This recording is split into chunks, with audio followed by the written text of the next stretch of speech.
அல்லேலூயா. கர்த்தர் வேதத்தில் ஒரு வசனத்தை நாம் வாசிப்போமாக. ஏசாயா தீர்க்கதரிசியின் புஸ்தகம் அதனுடைய 49வது அதிகாரம் 16வது வசனத்தை ஒரு வாசிப்போமாக. என் உள்ள கைகளில் உன்னை மறைந்திருக்கிறேன், உன் மதங்கள் எப்போதும் என் முன் இருக்கிறது. கர்த்தருடைய வார்த்தை நம்மை பார்த்து சொல்லுகிறது என்னவென்றால், உன்னுடைய மதல் எப்பொழுதும் கர்த்தருக்கு முன்பாக இருக்கிறது. ஆமென். கர்த்தர் யாரை பார்த்து சொல்லுகிறார்? சீயோனை பார்த்து கர்த்தர் சொல்லுகிறார். ஆமென். சீயோன் யார்? தேவனால் தெரிந்து கொள்ளப்பட்டது மட்டுமல்ல, தேவன் தன் முழு பிரியத்தை வைத்திருக்கிறார். அல்லேலூயா. இது குறித்து சங்கீதத்தில் 130 சங்கீதம், இன்னும் 87 சங்கீதம், பல வசனங்களில் நாம் பார்க்க முடியும். அல்லேலூயா.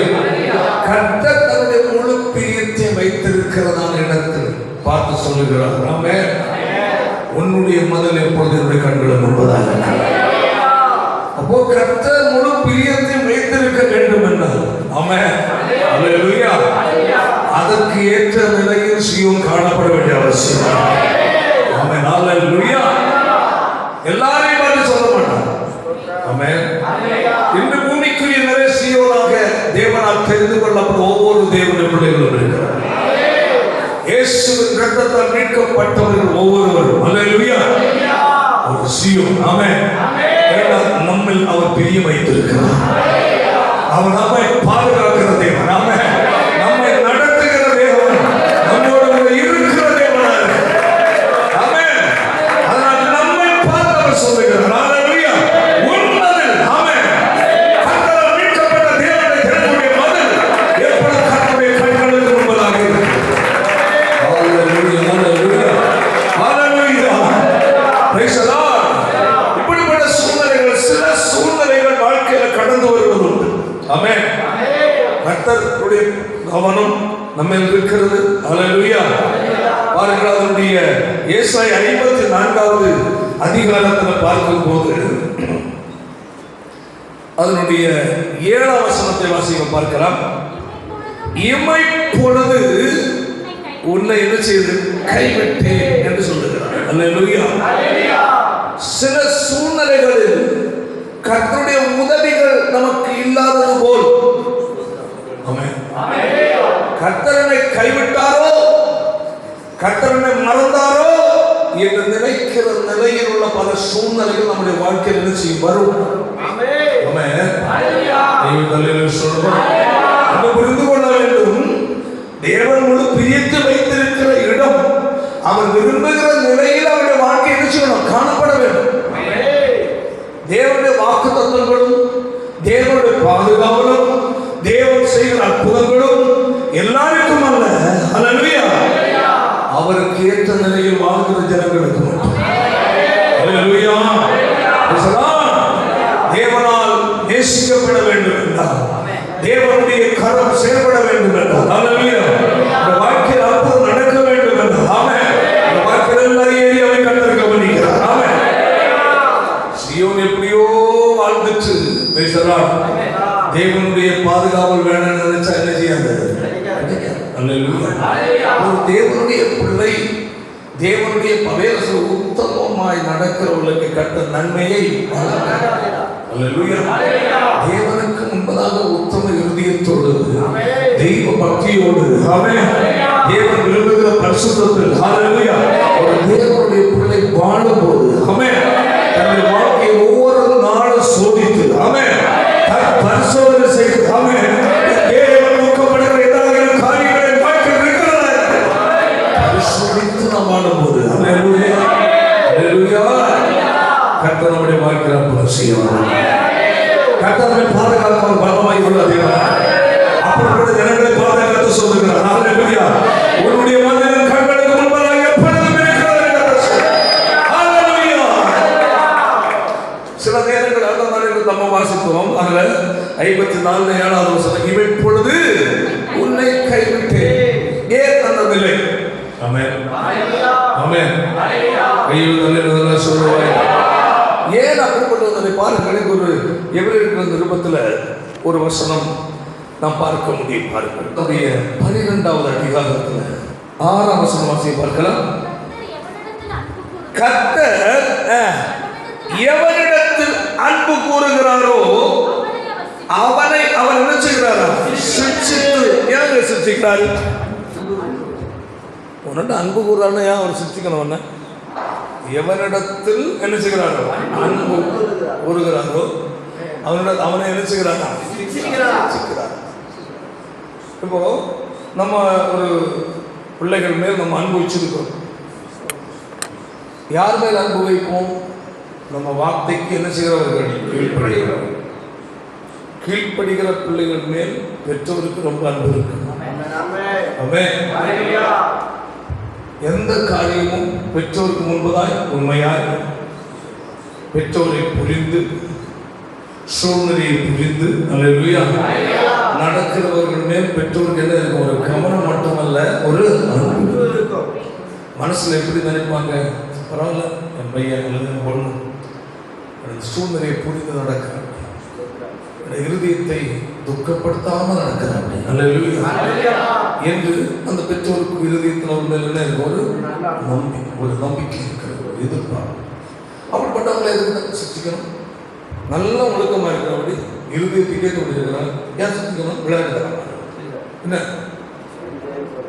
வெந்தயம் ஓ அப்படி அப்படின்னா நாளைக்கு படித்தவருக்கு கூட என்ன கிடைக்கும்? அப்படியா?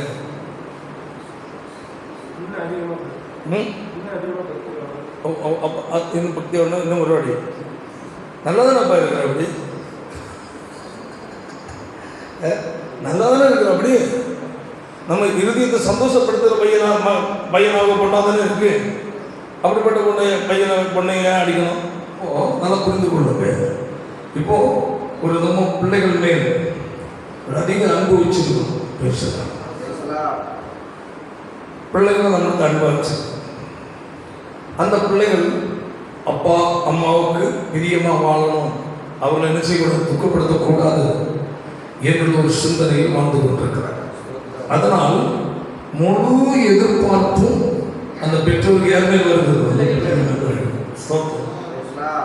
அந்த சூழ்நிலையில் பேசலாம் ஒரு சின்ன வழிமாறி போகிறது போன்ற சூழ்நிலை வந்து விட்டால் அல்லேலூயா அந்த அன்பு வைத்திருக்கிற பெற்றோருக்கு என்ன செய்யாது?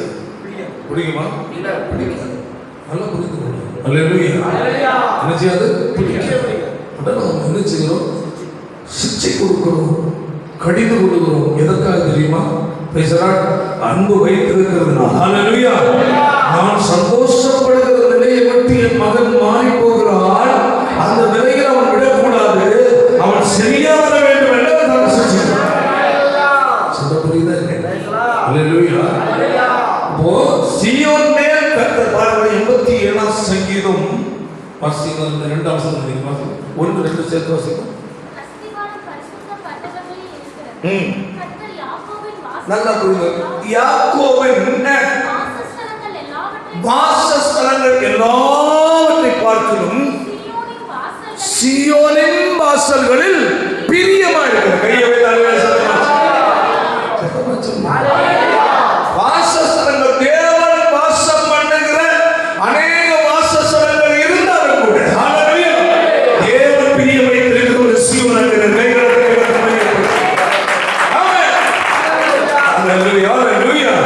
சபைக்குள் அநேக தேவ பிள்ளைகள் இருந்தாலும் கூட எல்லாரிலும் நீ தேவனால் நேசிக்கப்படத்தக்க நபராக காணப்பட வேண்டும். கைகளை அதுதான் நம் வாழ்க்கையில் அவர் எதிர்பார்க்கிறார். ஆமென். 2ஆம் வசனம் வாசிப்போம். கர்த்தர் யாக்கோபின் வாசஸ்தலங்கள் அநேகம் இருக்கு. அல்லேலூயா. யாக்கோபு வாசஸ்தலம் யாக்கோபு அவன் நேசித்தார். அல்லேலூயா. இஸ்ரவேலே என்று கூப்பிடுகிறார். ஆமென். அவர் சந்ததியில் அவர் அன்பு வைத்திருக்கிறார். அல்லேலூயா. ஆமென். ஆமென். அவர்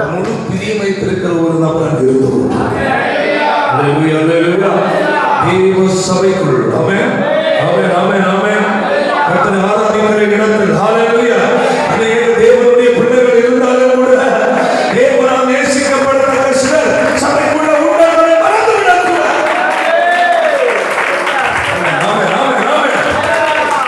ஜெபிக்க வேண்டிய ஒரே ஒரு காரியம் என்னவென்றால், பிள்ளை ஜெபிக்க வேண்டிய ஒரே ஒரு முக்கியமான காரியம் என்னவென்றால், ஆண்டவரது ஜெபம். ஆண்டவரே, உம்மால் நேசிக்கப்படத்தக்க ஒரு நபராய் என்ன செய்யும்? மாற்றும். ஆமென். ஒரு தேவனுடைய பிள்ளையுடைய ஜெபங்கள் அப்படிதான் இருக்க வேண்டும். Price the Lord. ஆண்டவரே, நான் எப்படி இருக்கணும்? உம்மால், சத்தமா சொல்லுங்க, உம்மால் நேசிக்கப்படத்தக்க நபர். அல்லேலூயா. இப்போ ஒரு மனுஷன் ஒரு மனுஷனை, ஒரு மனுஷி ஒரு மனுஷியை சந்தோஷப்படுத்துவதற்காக அவர்கள் பிரியப்படுகிற பல காரியங்களை செய்கிறார்கள். அல்லேலூயா. ரொம்ப உயிராக நேசிக்கிற நண்பர்கள் வைத்துக் கொள்வோம். கொஞ்சம் அவர்கள் முகம் போடும் போது வருஷங்களாக அன்பா இருக்கிறாங்க, ஃப்ரெண்ட்ஷிப்பா இருக்கிறாங்க. அல்லேலூயா. உதவி கேட்காமலேயே பண்ணிடுவாங்க. அல்லேலூயா. உயிருக்கு தோழர்களாக இருக்கிறார்கள் வைத்துக் கொள்வோம். அல்லேலூயா. கொஞ்சம் அவருடைய அன்பில், அவருடைய பேச்சு கொஞ்சம் வித்தியாசம் இருந்தால் நம்மளால் என்ன செய்ய முடியும்? கண்டுபிடிக்க முடியும். அது எப்படி ஆகாது? கண்டுபிடிக்க முடியாது. கண்டுபிடிக்க முடியுமா? முடியாது. அப்ப ஏன் அவ்வளவு ஒரு அன்பில் பிணைந்து இருக்கிறோம்? இதுதான் கர்த்தர் இங்கு கொண்டிருக்கிறார். ஒரு தேவனுடைய பிள்ளையும் தேவனும், அல்லேலூயா, அவருடைய அன்பில் என்ன செய்யப்பட்ட ஒரு பிணைக்கப்பட்ட ஒரு வாழ்க்கை. அந்த உயிருக்கு உயிராக, அதாவது தம்முடைய ஜீவனை கொடுத்து எடுத்திருக்கிறார். ஆமென். அவர் தம்முடைய ஜீவனை பார்த்து நம்ம கொடுத்து. அல்லேலூயா. அப்படி எல்லாம் நம்மிடத்தில் நிறைய எதிர்பார்ப்போம். ஆமென். நிறைய எதிர்பார்ப்போம். அல்லேலூயா. நாம் தேவன் வைத்திருக்கிற அன்பு, அந்த வைராக்கியம், அல்லேலூயா, அந்த கீழ்ப்படிதல், ஆமென், கொஞ்சம் குறைந்ததாலே யாருக்கு தெரியும்?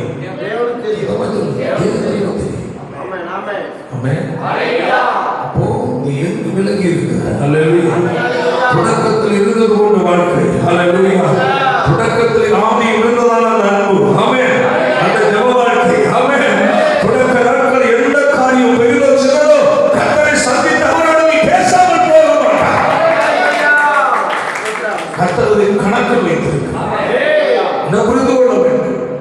ரட்சிக்கப்பட்ட நாட்களில் அவர்கள் வைத்திருக்கிற அன்பு என்றால் சிறு காரியமோ பெரிய காரியமோ ஆண்டுடைய சமூகத்தில் முழங்கால் படிவிட்டு, அல்லேலூயா, அவரோடு நாம் பேசி சொல்லி ஜெபிக்காமல் என்ன செய்ய மாட்டோம்? போக மாட்டோம். காலங்கள் போகும்போது, அல்லேலூயா, நேரம் இல்லாமல் மறந்து போய்விடுவோம். மறந்து போய் அவசரம் ஜெபிக்கிறது இல்லை. அல்லேலூயா. தேவன் என்ன செய்கிறார்? கவனிக்கிறார். ஆமென். ஆமென். இதே போல கிறிஸ்தவ வாழ்க்கையில் நாம் தேவன் வைத்திருக்கிற நெருக்கத்தில், அல்லேலூயா, குறைபடும் போது, ஆமென், கர்த்தர் நமக்கு என்ன கொடுக்கிறார்? சின்ன சிற்றுண்டி கொடுக்கிறார். ஆமென்.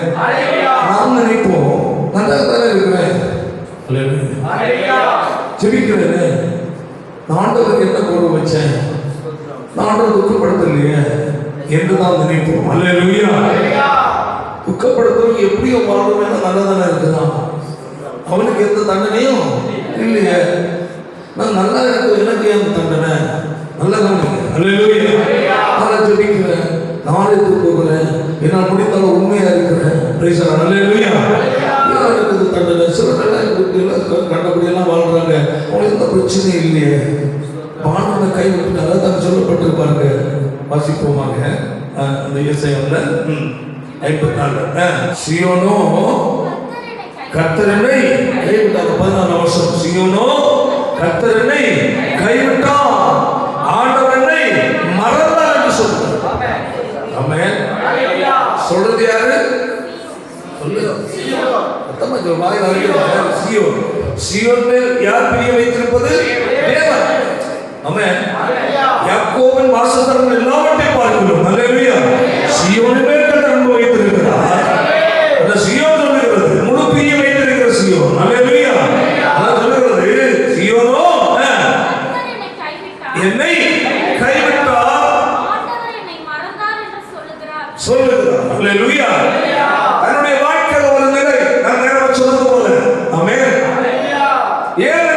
சிக்ஷை? ஏன் எனக்கு இந்த தண்டனை? நான் என்னால் முடிந்த அளவு ஆண்டு முன்பதாக உண்மையா இருக்க பிரயாசப்படுகிறேனே. அல்லேலூயா. உள்ளார இறுதி பூர்வமாய் நான் ஆண்டவரை நேசிக்கிறேன், ஆண்டவரை இறுதியத்தில் கூட அவரை துக்கப்படுத்த கூடாது என்று சொல்லி நான் மிகவும் கவனமாய் வாழ பிரயாசப்படுகிறேனே. அல்லேலூயா. ஏன் எனக்கு தேவனை பொழுது கைவிட்டது போன்ற சூழ்நிலை? ஏன் இந்த கடினம்? அல்லேலூயா. இந்த தண்டனை? அல்லேலூயா. இது சீயோன் புறப்படுகிறது. கையை வைத்து அல்லேலூயா. அதுக்கு தான் அடுத்த வசனம் சொல்கிறது, ஸ்திரீயானவள் தன் கற்பத்தில் பிள்ளைக்கு இறங்காமல் தன் பாலகனை மறப்பாளோ? அவர்கள் மறந்தாலும் நான் மறப்பார்கள். ஸ்திரீயானவள் தன் கற்பத்தில் பிள்ளைக்கு இறங்காமல் தான் பாலகனை மறப்பாளோ? அவர்கள் மறந்தாலும் நான் மறக்க மாட்டேன்.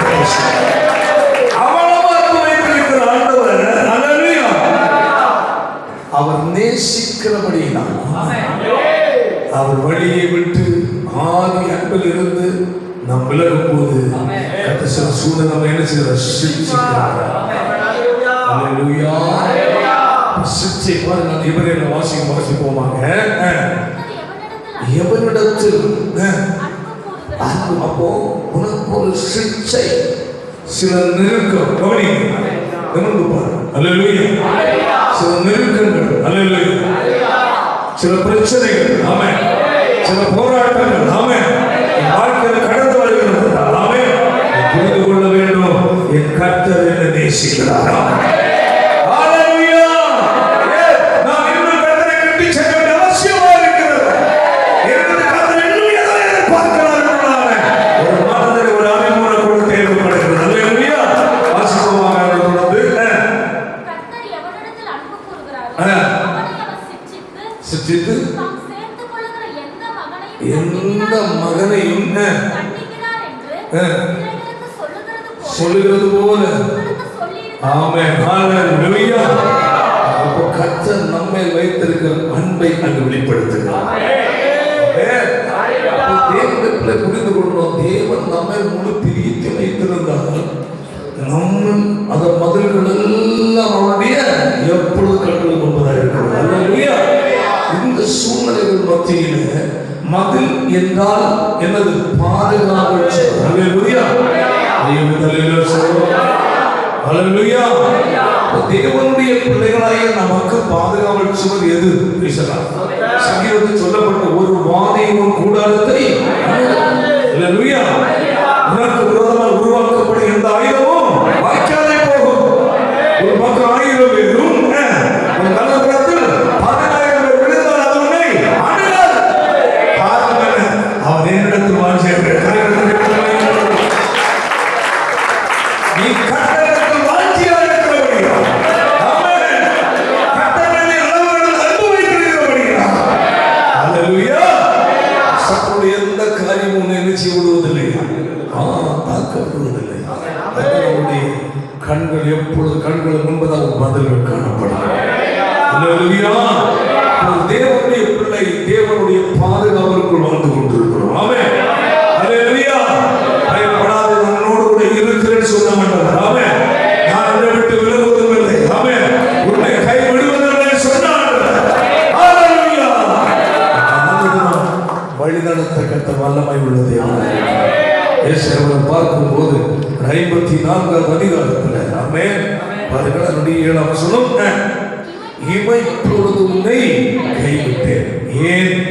நான் உங்களுக்கு சொன்னது போல சில சூழ்நிலைகளில் தேவன் மேல் வைத்திருந்த அந்த உண்மையான பற்றுதல், உள்ளான நேசம், உள்ளான அன்பு நம்ம தேவன் விட்டு விலகுகிற சூழ்நிலை போன்ற ஒரு காரியம் வரும் என்றால் மீண்டும் நம்மிடத்தில் சேர்ப்பதற்காக, அவரிடத்தில் சேர்ப்பதற்காக, நாம் மீண்டும் அவரோடு ஐக்கியப்படுவதற்காக சில சிச்சைகளை கற்றுக் கொடுக்கிறார். ஆமென். அல்லேலூயா. சொல்லப்படி இமை பொழுது உன்னை கைவிட்டேன். கைவிட்டது போன்ற சூழ்நிலை. ஆமென். ஆமென்.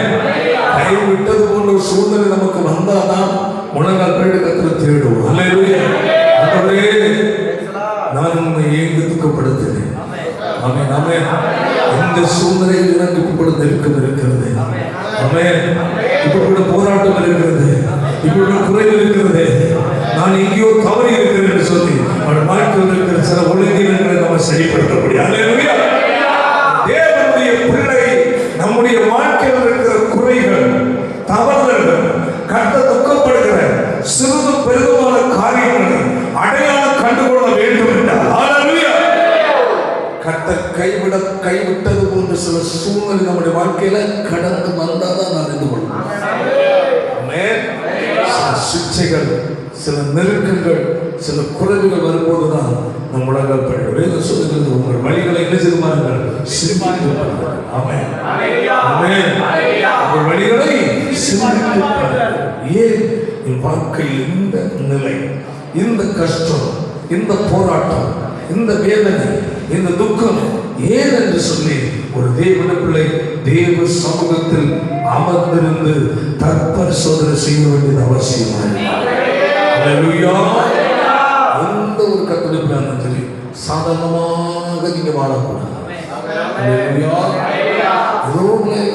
ஒரு ஃபார்மாலிட்டி ஜபம், ஃபார்மாலிட்டி வேதம் வாசிப்பு, சபையாரதான் ஃபார்மாலிட்டி, அந்த மாதிரி வாழக்கூடாது. தேவன் உங்களை நேசிக்கிறவராக இருந்தால் அவன் அதிகமான கவனம் செலுத்துவார். நீங்கள் கர்த்தரை நேசிப்பது உண்மை என்றால் உங்களை கர்த்தர் கட்டளை சீர்படுத்துவார். தேவனுடைய பிள்ளை ஒவ்வொரு நாளும் கர்த்தருடைய சமூகத்தில் நேரம் எடுக்க வேண்டும். அதற்காக ஆண்டவரே, என் வாழ்க்கை உண்மை துக்கப்படுத்துகிற காரியம் எந்த காரியம் இருந்தாலும் அதற்கு அடையாளம் காட்டும். வேதனைப்படுத்துகிற காரியம் எதுவாக இருந்தாலும் எனக்கு அதை உணர்த்தும். நீர் என்னோடு பேச மாட்டவன், வேதத்தை வாசிக்கும் பேசும், வேத வசனங்களோடு பேச மாட்டவன், என் வாழ்க்கையை நான் திரும்பி பார்க்கட்டும். வேதம் வசனமானது கண்ணாடி கத்தர் வேதம் சொல்லுவார். முகம் பார்க்கிற கண்ணாடி எப்படியோ அதுபோல உன் வாழ்க்கையை உன் இருதயத்தை பார்ப்பதற்காக தேவன் நம்முடைய கரங்களில் சத்திய வசனமாகிய கண்ணாடி நமக்கு கொடுத்திருக்கிறார். ஒவ்வொரு நாளும் ஒவ்வொரு நொடி பொழுதும் அந்த கண்ணாடியாகிய வசனத்தின் முன்பதாக நீ அமர்ந்திருந்து ஆமென் ஆமென். தனிப்பட்ட வாழ்க்கை, உன் குடும்ப வாழ்க்கை, ஆமென், எல்லா காரியத்தையும் நினைச்சு சோதித்து பார்க்க வேண்டும். வசனத்துக்கு முன்னதாக இருக்கும் போதுதான் நம்முடைய வாழ்க்கையில் உள்ள குறைகளை கத்த சுட்டி காட்டுவார். சாதா ஜபத்தில் அல்ல, கையெழுத்தல் சொல்லுவோம். வேத வசனம் தான் நம்ம கண்ணாடி. ஆமென். நம்மை சரிப்படுத்துவதற்குரியதான ஒரு கண்ணாடி வேத சத்தியமே. ஆமென். கர்த்தருடைய பிள்ளை கர்த்தருக்கு முன்பதாக அமர்ந்திருக்க வேண்டும். ஆமென். இந்த நாட்களில் நம்மை கரப்பிடித்த கர்த்தர் ஹல்லேலூயா ஆச்சரியமாக நடத்துவதற்கு ஆமென் கர்த்தருடைய வார்த்தை சொல்லுகிறது. ஹல்லேலூயா. உன் மதங்கள் எப்பொழுதும் என் கண்களுக்கு முன்பாக இருக்கிறது. ஆமென். அந்த உணர்வோடு, அந்த விசுவாசத்தோடு ஆவிக்கிற வாழ்க்கை முன்னே கடந்து சொல்லுவோம். எல்லாரும் எல்லாரும் சொல்லி பிறந்தது போவாங்க. எல்லாம் சொல்லி ஒரு வாக்கியம் தற்பரிசோதனை செய்து பாருங்க. ஒருவேளை உங்கள் வாழ்க்கையில் கர்த்தர் என்னை கைவிட்டார், கர்த்தர் என்னை மறந்தார், நான் இப்படிப்பட்ட சூழ்நிலைக்கு காரணம் கர்த்தர் மறந்து விட்டாரோ நீ சந்தேகப்படாத. இந்த வேதனைகள், இந்த நெருக்கங்களுக்கு காரணம் ஒருவேளை கர்த்தர் மறந்து விட்டாரா, என்னை கைவிட்டு விட்டாரா என்று நினைக்கிற நிலையில் உள்ள பல சூழ்நிலை உனக்கு கடந்து வரலாம். கர்த்தர் என்ன சொல்கிறார்? அவர்களுடைய கற்பத்தின் பால் எனக்கு இறங்காமல் அவனை மறப்பாரோ, என் உள்ளம் கைகளில் வாய்ந்திருக்கிறது. மனிதர்கள் எப்பொழுது எனக்கு முன்பதாக இருக்கிறது சொன்னார். சொந்தம் எல்லாருக்கும் சொந்தம், எல்லாருக்கும் சொந்தம்.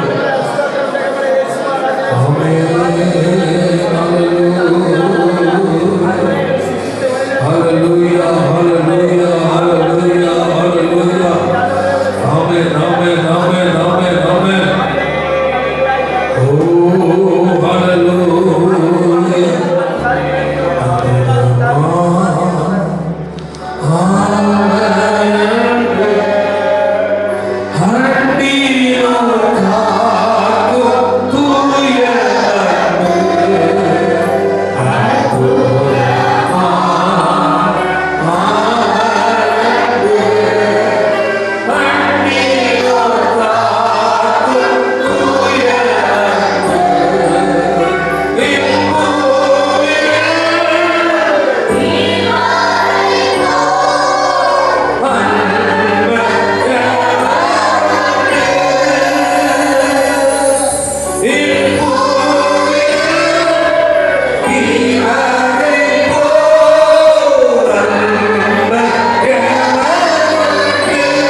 பதில்கள் எப்பொழுதும் என் முன் இருக்கிறது.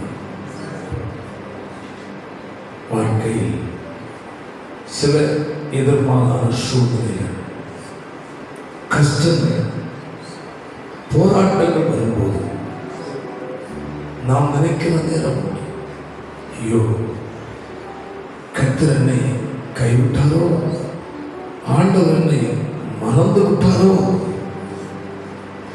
ஏன் என் ஜெபத்திற்கு பதில் இல்லை என்று நாம் புலம்புகிற நேரங்கள் அநேகம் உண்டு. ஒன்று புரிந்து கொள்ள வேண்டும். ஸ்திரீயானவள் தன் கர்ப்பத்தின் பிள்ளைக்கு இறங்காமல் தன் பாலகனை மறப்பாள். அவர்கள் மறந்தாலும் நான் என்னை மறக்கவே மாட்டேன் என்று சொன்னான். உன் மதில்கள் எல்லாம் எனக்கு முன்பாக இருக்கு சொன்னான். நம்மை பாதுகாத்து வழிநடத்த கர்த்தர் வல்லமை உள்ள தேவனாய் என்னிடத்தில் வாஞ்சியனாய் இருக்கிறபடியினால் அவனை நான் விடுவிப்பேன் என்று சொல்லப்பட்டுள்ளது. அவன் என்னிடத்தில் வாஞ்சியாக இருக்கிறபடியினால் கர்த்தர் நம்மிடத்தில் அந்த நிலை அவன் எதிர்பார்க்கிறார். நாம் நேசிக்கிறவர்களை கடிந்து விமர்சிக்கிறது போல நம்முடைய வாழ்க்கையில் சில கர்த்தர் துக்கப்படுகிற காரியங்கள் இருக்கும். சிக்ஷைகள் நமக்கு கிடைக்கும். உடனே நாம் துக்கப்பட்டுக் கொண்டிருப்பதல்ல, நம்முடைய வாழ்க்கையை சோதிக்க வேண்டும். இந்த பிரச்சனை, இந்த கஷ்டம், இழப்பு எனக்கு வர காரணம் என்ன என்று நாம் நம்மை சோதிக்கும் போது அதற்குரிய பதில் கர்த்தர் நமக்கு கொடுத்தார். எல்லாரும் ஒப்புக்கொண்டு கொஞ்சம் நல்ல பிதாவின் இன்றைய நாளில் நம்முடைய சமூகங்கள் கடந்து நம்மை ஆராதிக்க கேட்ட கர்த்தருடைய வார்த்தையின்படி உன் மதில்கள் எப்பொழுது என் முன்னே இருக்கிறது.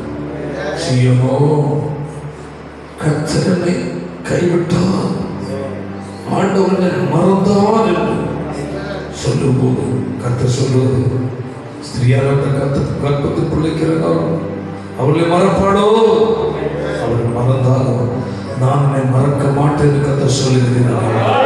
ஆமென், ஹல்லேலூயா. எங்கள் வாழ்க்கையில் பல சூழ்நிலை எதிர்மாறாக வருவோம். நாங்கள் சிந்திக்கிற நேரம் உண்டு.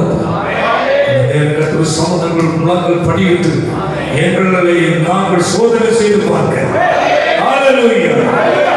உதவி செய்ய வேண்டும் என்று ஜெபிக்கிறேன். ஒவ்வொரு கர்த்தர் ஆசீர்வதிப்பீராக. ஆமென். இயேசுவின் நாமத்தில் ஜெபத்தை நான் ஆசீர்வதிக்கிறேன். ஆசீர்வாத கரம் உண்மையில் தங்கி இருக்கட்டும். தெரியகாட்டு செய் இயேசுவின் மூலம் ஜெபிக்கிறோம் பிதாவே. செல்லுவதே அது மகிழ்ச்சியை தந்திடுதே. என் சபையுடன்